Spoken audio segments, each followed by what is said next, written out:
ते जे बुवा आहेत तरुण कोणीतरी एक, त्यांनी छत्रपती शिवाजी महाराजांच्या इतिहासावरती जेव्हा हे बोलत होते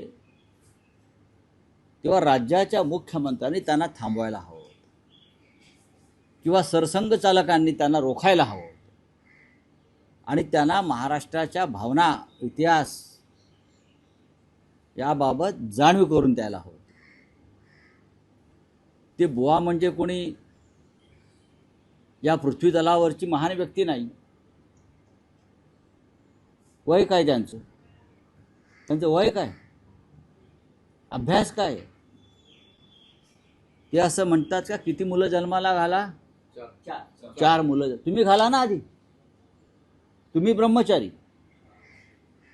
हां, अजून तुमचं लग्न झालेलं नाही आणि दुसऱ्यांना सांगताय की 4 मुलं जन्माला घाला आणि 1 मूल कोणाला द्या?